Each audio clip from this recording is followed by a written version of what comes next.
So this was my daughter.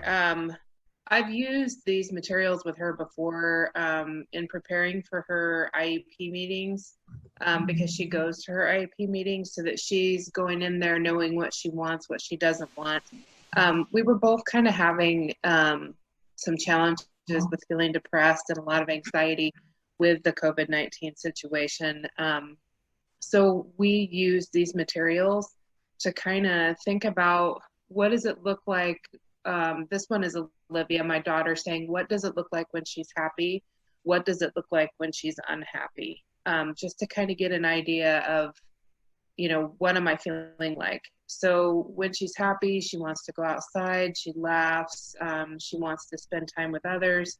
When she's not happy, she put that she's hasty, tense, isolated, rude, and terse. So this was just kind of to get like a feeling of how do I know if I'm not doing okay? You can go on to the next one. This one was mine. So I put, what am I like when I'm calm and happy? I put that I was productive, creative. I look forward to each day. I feel grateful. I have a sense of humor and I tend to bounce back from things. Um, Under the what don't I want, I just wrote down what do I look like when I'm anxious, depressed, or afraid. And I get really grouchy. I cry a lot. I feel very down. For myself personally, because I do live with a mental health challenge, I have thoughts of death sometimes, and I have no motivation. So just kind of an idea of knowing yourself. You can go to the next one. This was my star. I put myself in the center and how I was going to manage my mood and my anxiety level during COVID-19. And I tried to use all of those pie wedges. And I like doing this exercise because I can feel really afraid and alone. And then I do something like this, and it reminds me of what I know. It reminds me of the skills that I have and all of the different areas of my life where I can get support. So usually after filling out one of these forms, I feel up to the task, if that makes sense. So I listed everything I could do under technology, like limiting my consumption of the news, tailoring my social media feed, um, using technology to connect with my family and my friends, um, other things that help me like crafting, um, exercise. My daughter and I like to play Just Dance on the Wii. It makes us both feel a lot better. We laugh, we move. It's a good time for both of us.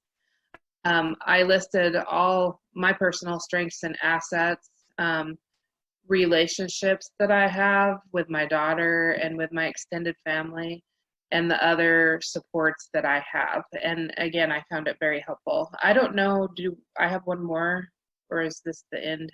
Okay. And this was my daughter's. She drew a happy face in the star and she wrote down, she has some calming games that she does when she's stressed that are pretty much kind of like shapes and music. And she has one that's like a mandala kind of drawing that she can put her finger on and it draws patterns and it'll make her feel really, really calm. She has some shows, animated shows that she likes to watch on TV that are funny. So if she's not feeling happy, they make her laugh. She put movies down. She loves to play DJ and play all different kinds of music. She has all these playlists set up on YouTube that she'll play for us. And then she put her personal strengths and assets. So like draw, create, read, design, play on her computer. I don't know what some of those things are. They're things that she understands. She wrote down her relationships, and then she put the services she could use, like online therapy services. And then she chats online with her friends. Sometimes she'll just tell me, I need to call. She has a friend named Maddie. She'll say, I need to Skype with Maddie, Mom. I'm not feeling very positive right now. So again, I felt that this was helpful. She was kind of nervous about being on this call, but I asked her, what did doing this feel like for you? And she just said that it was a good way to think about all of the different things she could do to feel better. So thank you guys. That's fantastic, Amy. Thank you for sharing. I think there's actually one more. We kept your pyramid in there too. I like Oh, it. okay.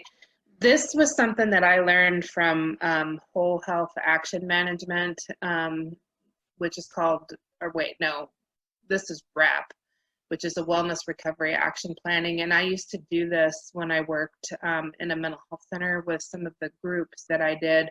And I kept it for myself, and sometimes I do it with my daughter. So I have a very poorly drawn triangle there.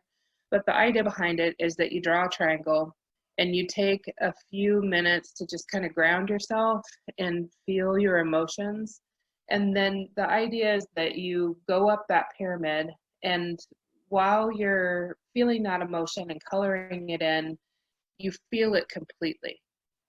And then you go up to the next emotion. Usually by the time I get up to the top, I feel better. Um, and then all around the triangle, you write all of your coping skills that you have or things that you can do to feel better. At the time I made this, it was a really hot day. It was almost 90 degrees. We recently moved, like before the pandemic ramped up. So we're living in a place that's different for us, and our air conditioning wasn't working. It was almost 90 degrees in the house. I was trying to do a bunch of work related stuff. My technology was not working with me, and Olivia was really irritated, and I was really irritated. And doing this made me feel good because I knew that the repairman was on the way. And I knew that I could handle anything temporarily. And it was good just to have that reminder, because sometimes, I don't know about you guys, but living with a mental health condition, it's the little bitty things that get to me, especially when I'm feeling so anxious overall over everything. So again, this is just another way to make your coping skills tangible, so that you remember what you know.